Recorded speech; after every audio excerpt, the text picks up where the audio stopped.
আসসালামু আলাইকুম। আমি একটি প্রোডাক্ট অর্ডার করেছি। ডেলিভারি ম্যান এখন পার্সেলটি নিয়ে এসেছে। আমি আসলে কি অর্ডার করেছি সেটাই আপনাদের সঙ্গে শেয়ার করব। পার্সেলটি হাতে পাওয়ার পর আমার কাছে কিছুটা অন্যরকম লাগছিল।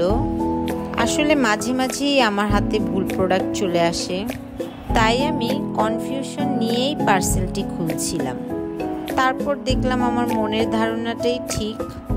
আমি অর্ডার করেছিলাম ক্লথ অর্গানাইজার বক্স। আমি আসলে বিগ সাইজটা অর্ডার করেছি, আমাকে স্মল সাইজটা দিয়ে দিয়েছে। তারপর আর কি করার, আমি পার্সেলটি রিটার্ন করে দিলাম। পরের দিন আমি যেটা অর্ডার করেছি সেটা হাতে পেলাম, তবে খুলে দেখলাম এটা হচ্ছে রেড কালার। আমি অবশ্য গ্রে কালারটা অর্ডার করেছিলাম। যাই হোক, এটার সাইজটা ঠিক আছে, এটাই যথেষ্ট। এই ক্লথ অর্গানাইজার বক্সটি আমি 3টি অর্ডার করেছি। আমার কাছে সুবিধা মনে হলে আমি আরও কিছু পরবর্তীতে নিতে পারি।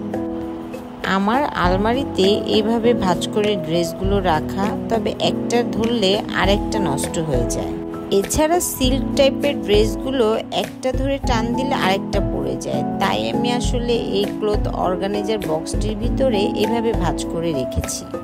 এভাবে ড্রেসগুলো রাখলে আমার মনে হচ্ছে একটা ধরলে আরেকটা নষ্ট হবে না। এছাড়া ধুলোবালির থেকেও সেফ থাকবে। যদিও আলমারির মধ্যে ধুলোবালি তেমন একটা হয় না, তারপরেও এটার মধ্যে আরও বেশি সেফ থাকবে। ব্যবহার করার পর ভালো লাগলে ভেবেছি পরবর্তীতে আরও কয়েকটা অর্ডার করব। এই ক্লথ অর্গানাইজারটি কেমন লাগলো কমেন্ট করে জানাবেন। আল্লাহ হাফিজ।